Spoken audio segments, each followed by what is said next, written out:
Okay, yes. So now we'll be doing the AIME II 2022 numbers 1 through 7. All right.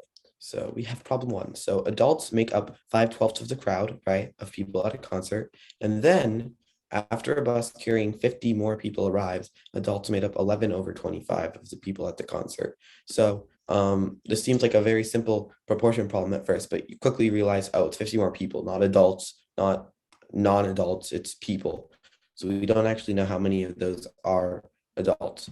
So let's just say that before, right, before the bus comes, it's 5K and 12K, right? Those are the amounts of people, right? So then afterwards, the fractions would become, well, the total number of people we know would go up by 50, but we don't know how many adults it would go up by. So let's just call this N, right? And we know this would equal 11/25, right? So if we cross multiply, we get 125K plus 25N is equal to 132K plus 550, right? So if we subtract some stuff, right, we get 7K is equal to 25N minus 550. And we quickly realize, well, this expression here is a multiple of 25. So K has to be a multiple of 25, right? So we get K is a multiple of 25. Let's say K is like 25M, right? Then if we plug that in and divide by 25, we get this and minus, and then what over here, 22, right? So now we realize, yep, okay. So in this case, we're trying to minimize equal to, well, if we plug in 25M, we get 125M plus N. That's what we're trying to minimize, right? So basically, by picking a value of M here, we get a value of N we need, right? So we should just pick M to be the smallest possible, aka 1, right? So we'll just say M is 1 because it can't be 0. Because it has to be because if M is 0, then K is 0, and it has to be 1. And then we get N is 29, and our answer is just going to be 125 plus 29, which will give us 154. Right. All right. Number 2, we have 4 people in a tournament. So we have Azar, Carl, John, and Sergi. And basically, when Azar plays Carl, Azar will win.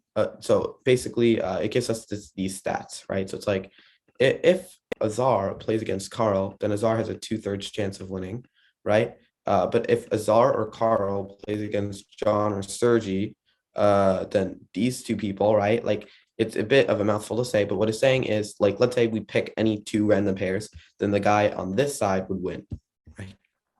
Right? Okay. And then notice what it doesn't give us is the probability of John versus Sergi. That's the one probability it doesn't give, right? Because there's 4 choose 2, which is 6 different matchings between them. But doesn't give us what John and Sergi is. But we quickly see that this doesn't matter because, like, let's say we have let's just say our first case, we'll have Azar playing against Carl first and John playing against Sergi first, right? Well, here, Carl would have a 1 out of 3 chance of winning, right? But then over here, it doesn't matter who wins, right? We don't know who would win, like any probability or anything, but it doesn't matter because we know Carl versus either of these two would win 3/4 at a time. So this probability over here is just 1/3 times 3/4, which is 1/4, right? So we realize John and Sergi, they're interchangeable with each other, right? Because it doesn't matter which one you pick over here. And therefore, we can swap the two and the probabilities won't change. So next case, we do take on these two, right? So obviously, Carl has to win this match, but he will do so with 3/4 probability. That's not too big of a deal. But then over here, we have to go case by case a little bit because if Azar wins, right, which there's a 3 out of 4 chance that Azar wins. But then in that case, Carl has to win, which would only be a 1 out of 3 chance. Or there's a 1 out of 4 chance that Azar actually loses. And then he's going up against John, which means he has a 3 out of 4 chance of winning. So if we add these two up, right, this one ends up being 1/4. This one ends up being a 3/16. So if we add these two up, we end up getting 7/16. And then we multiply it by the original fraction because remember, Carl has to win the first match.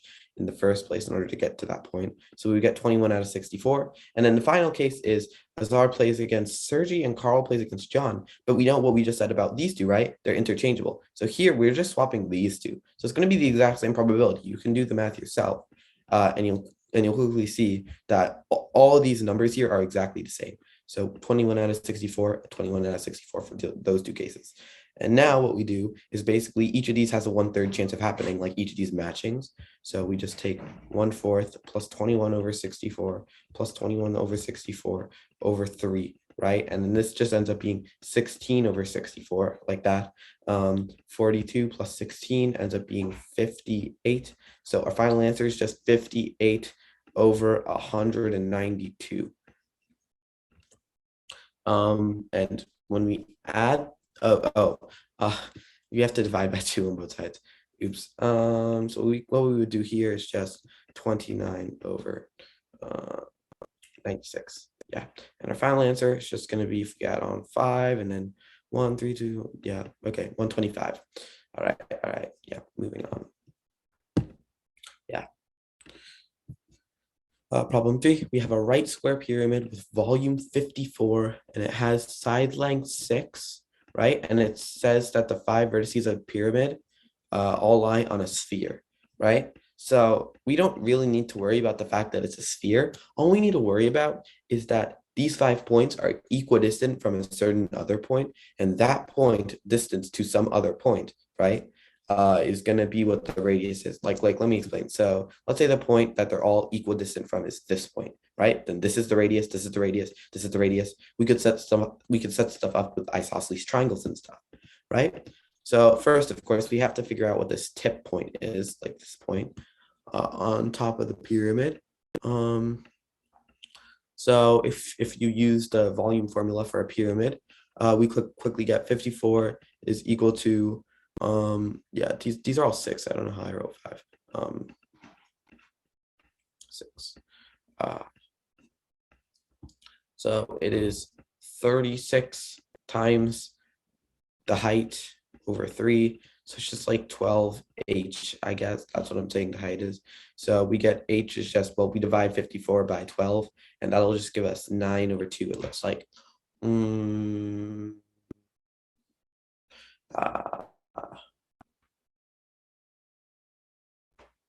Yes, it would be 9 over 2. Yes, okay. So it's 9 over 2. So if we draw in this, we can draw in these two lengths, right? So basically, if we create like that triangle, but we like make it clearer, we get this triangle right here. And we know from Pythagorean theorem, we can solve, right? Because this length, well, I'm going to call the radius r, right? This length right here we know is r. So I'm just going to call that r. And this length right here, we also know it's r. We actually know that if we draw in this altitude here, right? This splits it up into lengths of, well, we know this is 9 over 2 because of the height, and we know this is r minus 9 over 2. And then we realize this length right here corresponds to this length, which is just, if we take 6, right, it's a 1 root 2 triangle, like 45, 45, 90. So this length right here is actually just, we divide 6 by root 2, so we get 3 root 2. So this length here is just 3 root 2, right? And then we take the difference of the squares, r squared minus r minus 9 over 2 squared is equal to, and then 3 root 2 squared, which is just 18.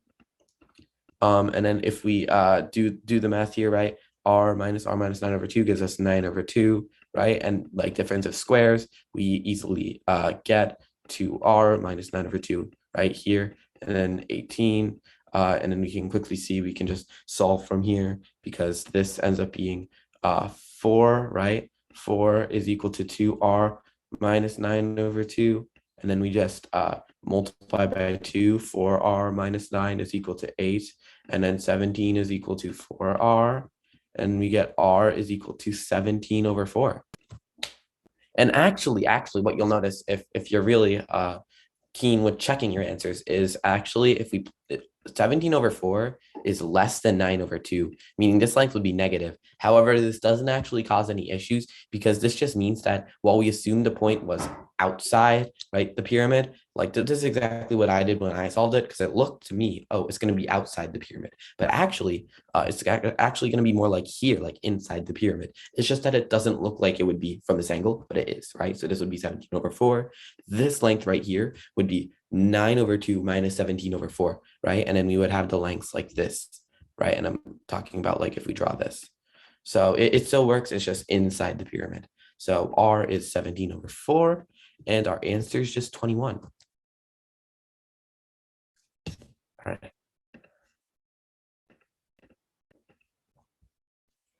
right. Yes, so this is a fun logarithm problem. There's a positive real number x not equal to either 1/20th or 1/2. You'll notice it says some stuff like this a lot and stuff that involves like logarithms, because if you plug in 1/20 or 1/2, it'll give you 0 in the base, right? And that makes stuff like indeterminate. So it's just trying to avoid that. But anyways, if we use properties of logarithms right here, and we know we're trying to look for this, right? Log base 20x of 22x. So it's just looking for this equivalent value that is equal to. And we know that logarithms help when we define them as a value, because then we can turn it into exponents, right? So let's just set this as a variable a, right? We know 20x to the power of a is equal to 22x. And we know that 2x to the power of a is equal to 202x. So we see, well, now we see that opportunity. We have an x to the a on this side. We have an x to the a on this side. We have an x on this side. We have an x on this side, right? So what we're looking for is a, right? We're looking for a. So why don't we just get rid of all the x's in a single division? And then we'll just get 10 to the a is equal to 11 over 101. And this is from dividing these two, right? If we divide these two, the x to the a's cancel, the x's cancel, the 2's in each of these cancel, right? And that's what it gives us. It just gives us that like instantly. And we see this is exactly what it's asking for. It's asking for a in terms of log base 10. So a is just going to be log base 10 of 11 over 101. That's our answer. So we just get 112. So that question was very easy. Yeah, there's a very short way to do it. Yeah, problem 5, we have 20 distinct points marked on a circle and they're labeled 1 through 20 in clockwise order. I'm not even gonna draw the circle because we'll quickly show that it's related to actually a problem related to number theory. So we don't need to worry about the circle. A line segment is drawn between every pair of points whose labels differ by a prime number. Find the number of triangles formed whose vertices are among the original 20 points, right? Differ by a prime number, right? Vertices are like, and we're looking for triangles. It's asking all this, but you'll quickly realize what it's really asking for is just a number of triplets, A, B, C, right? ABC, right? A is not B, is not C, right? And we're just looking for the number of triplets such that the differences between these three numbers, they're all prime. That's the only requirement, right? And then if we have three differences like that are prime, obviously, if we have a circle and we pick any 3 points on it, it's going to give us a triangle. So we can just draw a triangle like that, right? Because we know all 3 of these line segments will be drawn. So you don't even need to worry about drawing the circle or the points or anything. And another, like the second way we will reduce this problem even further is by realizing that most prime numbers, almost all of them, except for a single one, 2, all of them are odd, right? But if we have odd and odd, right, as the differences between A, B, and BC, right, then this difference here has to be even, right? So we can't have all 3 of them be odd, which means we have to have 2 involved somewhere. And by somewhere, that somewhere can't be here because that we couldn't make 2 prime numbers add up to 2, right? But that somewhere could be here or here. So for example, the differences between A, B, and C could involve 2, like 2, 3, 5, or 2, 5, 7. 2, 7, 9 wouldn't work because 9 isn't prime, right? We'll move up to 11, 2, 11, 13, and then 15 doesn't work, so 2, 17, 19. And then we cut off here because 19 obviously is the difference between 1 and 20, so that's the highest we can go, right? So for each of these scenarios, we should think how many triangles can we make? Well, we should focus on the largest number, right? 5, because that's the one that compasses from A to C, right? So basically for the 5 case, A and C could be from 1 and 6 all the way up to 15 and 20, right? So there's 15 different ways. And we quickly realize, right, it's just 20 minus this number. So for example, for the 7 case, right, we have a length of 7, it would be like 1 and 8 to like 13 and 20. That's quickly we realize is 13, right? So 13, and then this would be 7, and this is 1. But one more thing, remember, 2 could be here or 2 could be here, which means we could flip it. For example, for the 1-6 case, B could be either 3 or 4. Both would satisfy because here the difference of 2 is here the difference of 2 is here. So basically we have to multiply each of these numbers by 2. And if we simply add up the numbers from there, right, we'll get our final answer as 36 times 2, which is just going to be 72. Okay, yes, good. Okay, problem number 6. So this is also a little bit of a strange problem, right? But it's not too hard to understand what it's asking. So let's just say this is a very informal way of defining things, but you'll see it's very helpful. So let's say, right, that we can take a subset. So first of all, these numbers, some of them will be 0, right? The ones that are 0, just ignore, right? Now, let's say we have a set, we can create a set of all the positive numbers, right? So like, let's say x2, x5, x7, all those numbers are like greater than 0, right? Just as an example. So this subset is of the positive numbers. And then we can take a subset of the negative numbers. So if we read the problem statement, right, it's saying we want the sum of their absolute values to be 1, but the sum of them to be 0, right? Which means we want the sum of the numbers in this set to be equal to the sum of the numbers in this set, right? But then if we take the absolute values, right, these numbers all become positive. So we'll just be taking n and adding it to itself. And I mean, yes. So this number here is actually negative n, right? Which basically means we want n plus n to be 1, right? In the case of the absolute values, which means 2n is 1, which basically means 1/2, right? So n is 1/2, which basically means, right? This seems very trivial, but it's nice to have proven it, right? So we know for sure. The sum of all the positive numbers in the set has to be 1/2. And the sum of all the negative numbers in the set has to be negative 1/2.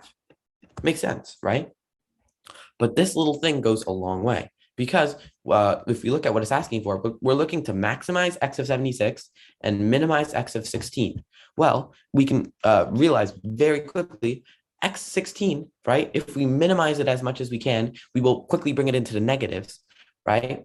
And then let's say we make it like negative m, all the numbers from x of 1 to x of 15 will have to follow suit, right? They'll all have to be less than or equal to.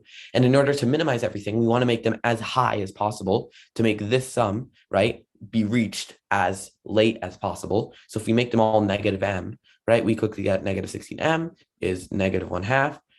So we get m is just 1/32. So x of 16, the minimum it can be is negative 1/32. Because if we set all the other numbers, like the other 15 numbers to the left of it, to negative 1/32, the sum is negative 1/2, right? And that's nice. And then for this number, we do the exact same steps. There's 25 numbers, including it and every number above it, right? So then we just take 1/25, right? Because each of them has to have a 25th of 1/2. So this value has to be 150. And really, that's actually it, because we've shown the lower bound for this number, because if we make x of 16 any less, it would make the sum of this number and all the numbers to the left of it, it would be less than negative 1/2. And if we did raise it from 1/50th, it would be greater than 1/2.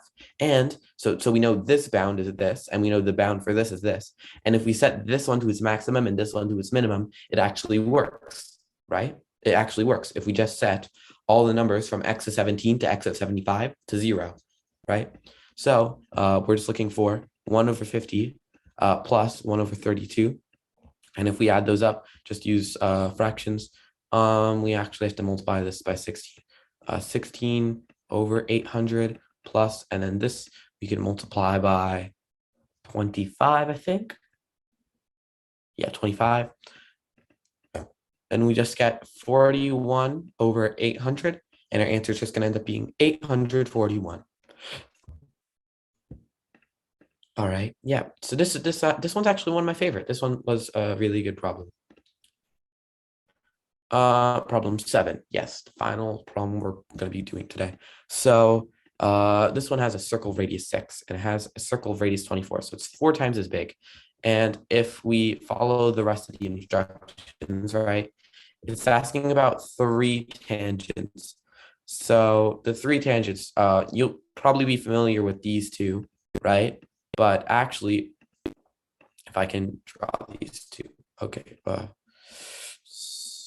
like that. Perfect. If we just draw, nope, not perfect. Oh, whatever. It's perfect enough. Yeah, okay. It's close enough. So we draw those tangents, right? You're probably familiar with these two, but there's also this tangent right through here. So I'll draw that one in too. So yeah, this is a third tangent. And basically it's just asking for the area of the triangular region bounded by the 3 common tangent lines of these 2 circles. This problem's incredibly easy to just use coordinate bashing, but and even like it's probably as short of a solution as this because it's so simple to chord dash, but we can do slightly better than that in terms of niceness. So let's try putting in 6 and 24. Try to solve for some things. Uh 624, 624, right? And what you can see is if we draw a rectangle here, right? Like we move this tangent up to be between these 2 points, right? Like this, a rectangle. Then this 6 gets moved over, and then this length here becomes 6. And then this length here becomes 18, actually. So we have 18 and we have 30. So it's just that kind of a triangle, right? So this length right here, we know this length is just going to be 24, right? And we realize it's 6 times 3, 6 times 4, 6 times 5. It's a 3, 4, 5 triangle. So this entire thing is just related to 3, 4, 5 triangles. If we draw this altitude in this isosceles triangle, we get a 3, 4, 5 triangle, right? So now we can just solve the problem because now the problem's been reduced to, we have this triangle, we have this circle of radius 6 that's inscribed inside it. And we know that when we draw in an altitude, right, we're going to get 5K, for example. This is 5K, then this is 3K, and this is 3K, right? So now we can just ignore this altitude, and then we can just use the properties of tangents to fill in the rest of the values. Because we know this is 3K, this is 2K, this is 2K, this is 3K, right? Okay.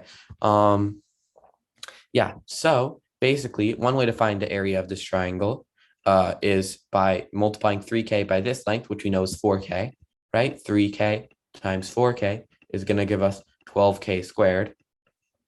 And the other way to find the area is by drawing lengths from the center, from the in center, right, to each of these, and then drawing in these lengths, right? And if we draw in these altitudes, we see that we know the radius of the triangle 6. So 6 times, and then this length, right, 6K, but then we have to put it over 2, right, plus, yeah, and this is 3K times 4K. That works, 12K squared. And then 6 times 5K over 2, and then plus 6 times 5K over 2. So if we add these up in the numerators, 36, 30, 30, right? We get 96K over 2, which is just going to give us 48K. So 48K is equal to 12K squared. Therefore, we can get K is equal to 4 very easily. And then we just plug back into this to find the final area of 12 times 16, which is just going to give us 192. Yes. 192. Yeah. Okay. So yeah, those were the problems 1 through 7 of the AIME 2022 2.